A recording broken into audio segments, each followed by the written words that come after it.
freedom of voice and choice. We need to think outside of the box. How can we help our clients?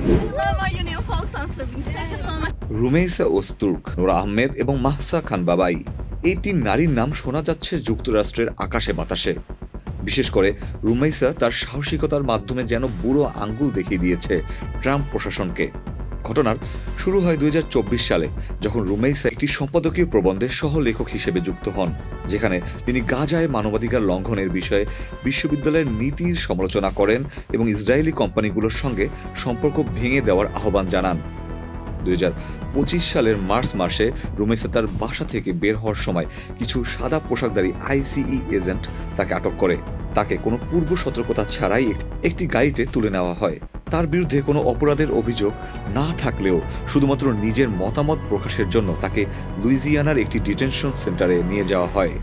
Ispahani bakery fresh, স্বাদের আবেশে একটু আয়েশ। সেখানে তিনি 6 সপ্তাহ আটক থাকেন।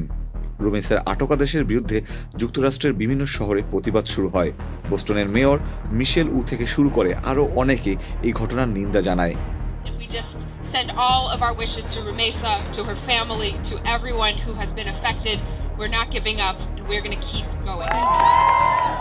এরপর চিত্রে আসে আমাদের ঘটনার বাকি দুই নারী। ACLU এর ডিরেক্টর নোরা আহমেদ কেস করে বসেন রুমেইসার আটকের বিরুদ্ধে। এরপর বিখ্যাত আইনজীবী মাহসা খান বাবাই এই কেসের দায়িত্ব নেন। শুরু হয় আইনি লড়াই। দীর্ঘ 1.5 মাস পরে আসে রায়। একজন ফেডারেল বিচারক রায় দেন যে রুমেইসার আটকাদেশ তার প্রথম সংশোধনী ও যথাযথ প্রক্রিয়ার অধিকার লঙ্ঘন করেছে। আদালত তার মুক্তির নির্দেশ দেন এবং তার স্টুডেন্ট ভিসা পুনর্বহাল করা হয়। রুমেইসার মুক্তিতে আলোড়ন পড়ে যায় গোটা যুক্তরাষ্ট্রে। অনেকেই এই বিজয়কে ট্রাম্পের কঠিন অভিবাসন নীতির বিরুদ্ধে প্রথম বিজয় হিসেবে দেখছেন। এই 3 মুসলিম নারী প্রমাণ করল, যদি চেষ্টা থাকে তাহলে কোনো কিছুই অসম্ভব নয়।